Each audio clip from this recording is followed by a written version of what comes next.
Lighting is one of the most critical aspects in getting a great looking video. I'm going to condense all of my knowledge of lighting into this quick presentation. Lighting is a vast subject.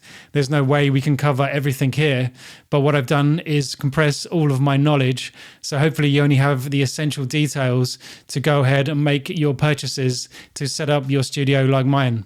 If you've watched loads of other videos on YouTube, you will have heard the term cinematic lighting, sometimes referred to as Rembrandt lighting. Now, Rembrandt, a famous Dutch painter, he used to have a style of painting where one side of the face is lit, like mine, and another is in shadow. If I cover one of my lights here, you can see me recreate that Rembrandt or cinematic look. Now, this is where it gets complicated and you have to balance all of your lights to make sure you get the right effect. If you are shooting certain types of video, notably anything involving just a face, for example, beauty videos, you probably don't want this cinematic or Rembrandt lighting where a whole side of the face is darker, because you want to see everything that's going on while you're applying the makeup. Therefore, it depends what type of video you're shooting as to what lighting you want to set up, and therefore what lights to buy. There's a vast array of brands of lights. Here's two here.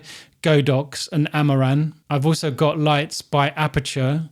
Aperture are actually the parent company of Amaran. The advantage of this is it's all part of the same ecosystem. Buying lights of the same brand is helpful because they have apps typically where you can control the lights from your phone. Therefore, if you buy all of the same brand, it makes it much easier to control your lights.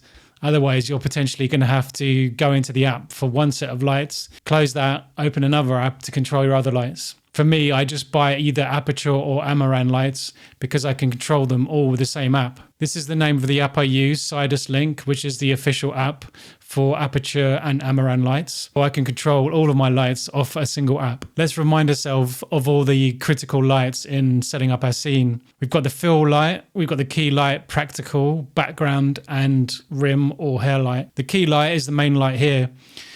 In this shot, I've got it actually in the frame so you can see it. This is my key light. This is doing most of the heavy lifting and providing the light on my face. If I cover it, you can see it becomes much darker. Typically, you wouldn't have it in frame, although some YouTubers will keep this in frame sometimes. That's just for artistic purposes. But realistically, you'd put this slightly further back out of frame so nobody can see it. The key light is essential. All the other lights are optional to a degree. But to get the best looking setup, typically you'll need one or more of them. For me, I've got a fill light here. This is slightly out of frame. You can see it lighting up my hands. And if I move it in closer, you can see it there. And I can mount this slightly out of frame. And this is filling in the shadows on this side of my face. If I cover that over now, you can see my face is now dark on that side. Is this extra light required? Potentially, potentially not. Depends what look you're going for. If you're happy with this look, it's fine. Or if you've got a much bigger light, then potentially you wouldn't need this one. I've got a really small light and small softbox here. So this is why, for me, I need this extra light to fill in the shadows. If this was a much larger light, potentially I wouldn't need this light here because it would wrap around the sides of my face and it would fill in some of these shadows, even though it's at a 45-degree angle over here. A hair light is typically mounted out of frame. This is a more advanced setup because it's harder for most people to set it up, because typically you need some sort of pole or rigging in the ceiling to fire the light down so it shines on the side of your hair. Practical lights are what I've got down here. These are typical household lights, not professional lighting. I've got these switched off because I find it too distracting. What I've got is actually background lights that make it look like these lights are on. These are on the floor. And the background lights, again, can be anywhere. I've got another one on that side that's lighting up this side of the room.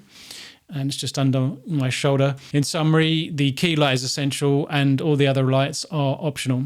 This is a professional photographer's lighting setup guide. It's interesting to look at this because it can quickly explain all of the different looks. We won't go into detail for every single one, but let's pick out some interesting examples. In the top left, you can see the light is at a 90-degree angle to the person's face.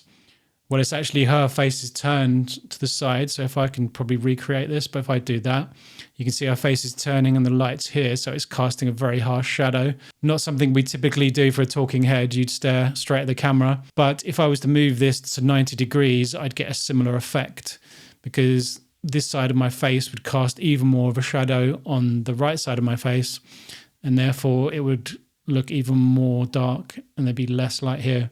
If you're constricted for space and you have to mount the light at 90-degree angle to your head, then just bear in mind that's going to cast a bigger shadow, and then there's a greater likelihood you will need more lights to make your face well lit. The top row, the third one in from the left, that's a typical talking head setup. We have the light at 45-degree angle, typically mounted higher than your head. So the higher you go, the more it will look flattering because the shadows will fall underneath your chin. If you put it flat and or lower, then the light will go under your chin. It probably won't look as good. Onto the second row now, the second one in from the right, named Butterfly. This is the light blasting straight ahead, and you can see that lights up both sides evenly. The third one along on the second row, that's the flat light we discussed in the previous slide. Here is set up with two lights at 45-degree angles, which is similar to the setup I have here, but mine is not at 45-degree angle here. It's more like 90 degrees coming in from the side.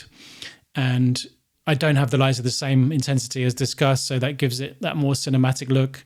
Here, she must have had both lights at both the same intensity because both sides of her face are lit up the same. The second row, the last one on the right, the badger look. If you mount the lights all the way around here to the side and back of the person and you fire them forward like that, you're going to get that look you see there with the badgers where her eyes are like badgers, which are black underneath because the shadow of her head is casting into her eye sockets, which is, again, undesirable for talking heads. The third one in from the bottom row, loop with rim light.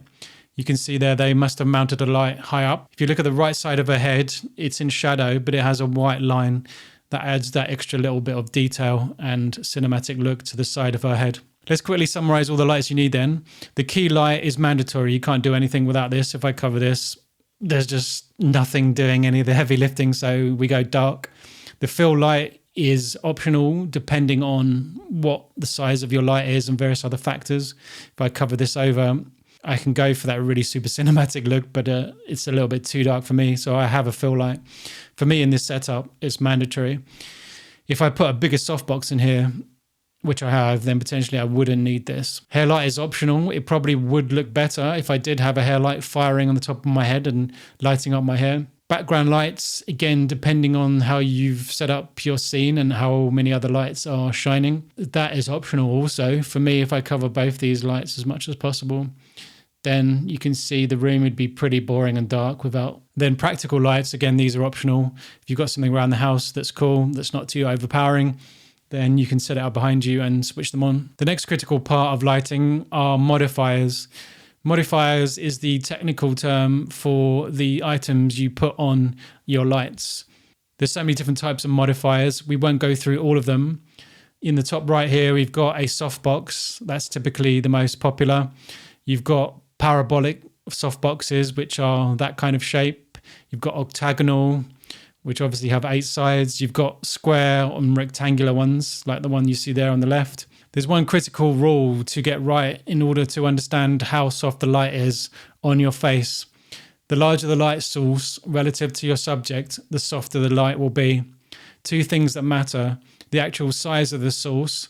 A large softbox produces softer light than a small LED panel because it spreads light across a wider area, wrapping around your face and filling in the shadows.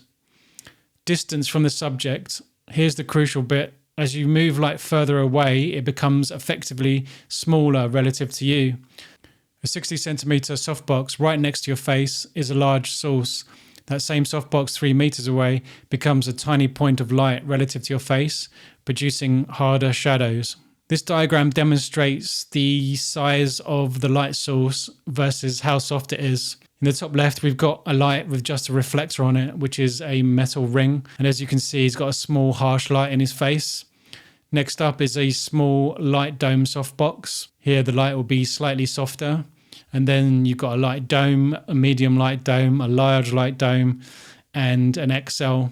And you can see the XL is producing the softest light but it's also lighting up more of him. The further he moved away from those light sources, the harsher the light would be. This is an example of a guy on Instagram. He sat down and he's got a large softbox shining right near his face. He's positioned it so it's out of frame so you can't see it, but you can see how soft the light is on his face. At the top, you've got a reflector. Typically, you wouldn't be using something like this unless you're in a gym and you want really harsh lighting for defined muscles. You've got a lantern and you've got a softbox with and without a grid. The grid actually stops light spilling out into the background, so you'll get typically a darker background. At the moment, I've got a grid on my softbox, so that helps keep the background darker, and then I can light it with the background lights. Here's a comparison of a lantern versus a softbox. I'm guessing it has a grid on it.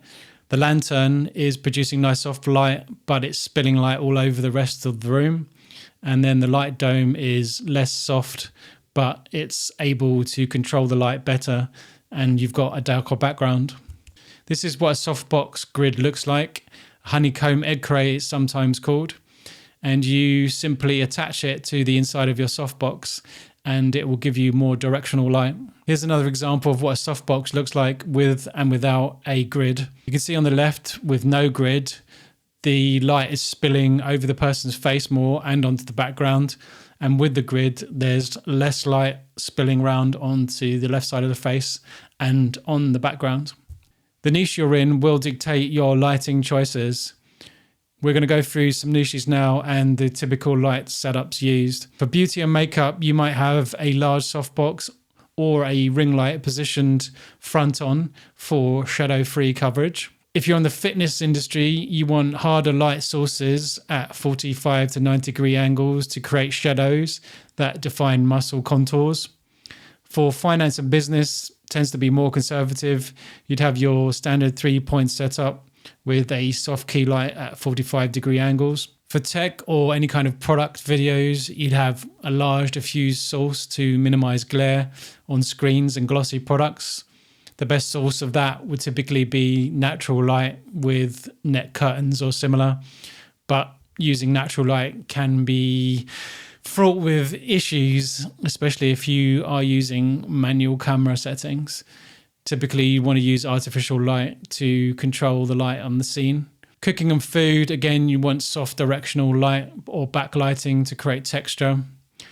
And vlogging and lifestyle, you want natural light supported with a simple key light. Ring lights are popular for beauty content that gives you that nice even look with no shadows. This is a really simple key light for a desktop. It's not going to give you the same level of softness as something like this. But if you have extreme space constraints, you don't have the space for anything even as small as this, then that might be an option. You've got LED panels, which are larger and heavier. I've got this model here. This is by Newer, and these are much larger. In order to diffuse the LED panels, you can put a modifier on it. This is the one I have. They make a slightly different version of this now, but you can fix that over your panel and that will give you a softer light. A variation of an LED panel would be a flexible LED panel. These are similar to the ones we've just seen, but they have the additional benefit of being able to be modified into different shapes. I actually bought this, but I found the build quality wasn't great and the corner was already broken, but you may have better luck. To get the softest light, you do need to buy a modifier softbox for that flexible LED panel. The typical and most popular alternative to an LED panel is a cob light that stands for chip on board, which means nothing to us and not something we need to worry about. In summary, it just means rather than having a large panel, we've just got a really bright, single, smaller source of light. I have this light here by Amaran called the Raise 60C. This is a cob light. It comes with its own octagonal softbox, which is what you can see here. And I've got a grid, which also comes with it to make the light more directional. If I wanted a bigger and softer light source here, I've got an alternative setup that requires me to fit a small rig D55 parabolic softbox onto my Amaran light. I would take this smaller octagonal softbox off and fit this. This is 55 centimeters. The advantage with the bigger softbox setup is I would have a softer look, and potentially I wouldn't need this extra fill light for the right side of my face because the light would be bigger and it would wrap around my face more. The downside with a light of that size, even with a crate on it, is it's probably going to light more of the background because it's so large, and I have a wall here, so light would be bouncing off that wall and lighting the back behind me. Here's what that bigger softbox looks like. As you can see, the room is much brighter, the light looks softer, and it's wrapping more around on the right side of my face. Let's look at a couple of options for fill and background lights. I've got two of these, the Aperture MT Pro, one there on the right and one on the left. Another versatile light, which I'm currently using as a fill light, is this, the Aperture MC Pro Mini LED panel. And as you can see, it's a beautiful little light and it's got its own modifiers on it. So this has a plastic crate and a diffuser box that fits on the front of it, which is really nice. This is a really versatile light. You can use it as a background light or a fill light on your table. I've actually got this mounted to a microphone stand. The final accessories now, you will need a light stand. On the left, you can see two stands. One has the LED panel on it and the other has a ring light. And on the right, you can see a tripod.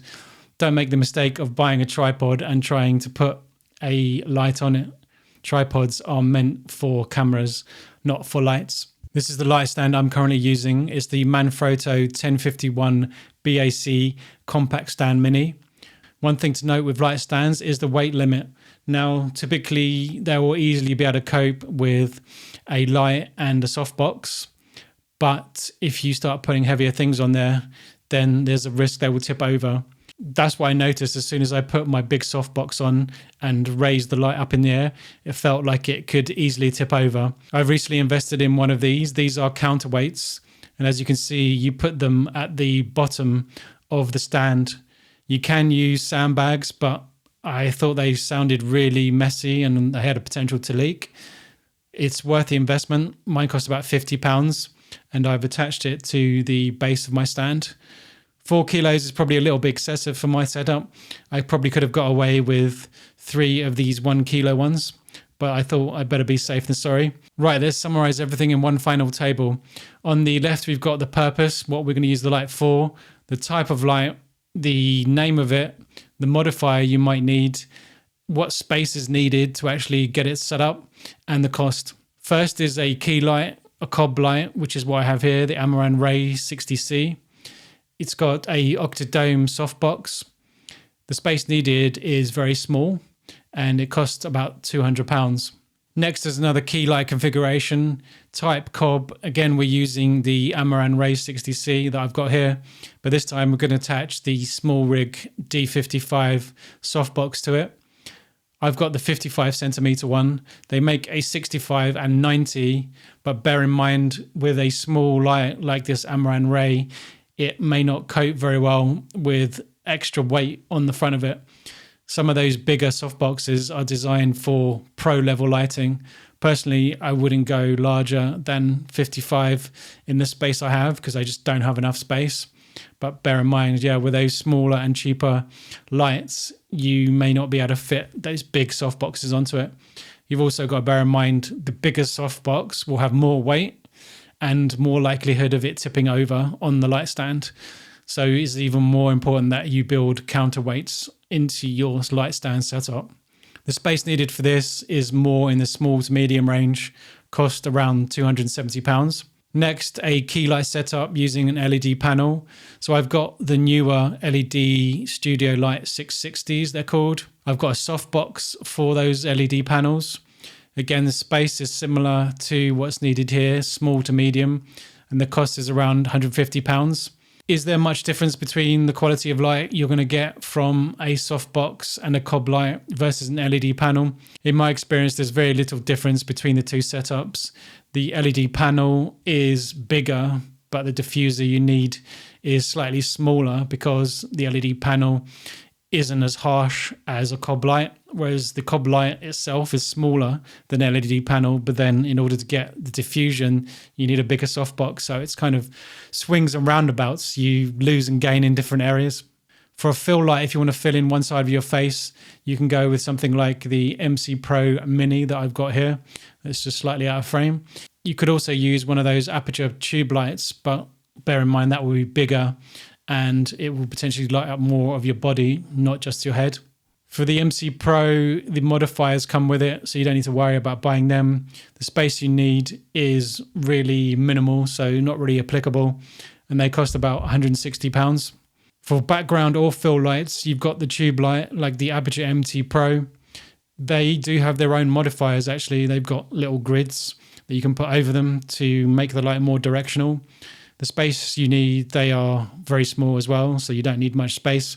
And the cost of those are around £165. For stands, we've got the Manfrotto 1051 BAC. They cost around £100. And then the stand counterweight is the Manfrotto El Peso 4 kilogram counterweight. They cost around £57. That's all your lighting options. One thing I would recommend is to experiment, move lights in different positions, different intensities, actually film a video and record it to the camera and actually save it onto your computer and view it. Because what you'll find is it will look slightly different to the preview screen you've got in your camera. Best of luck.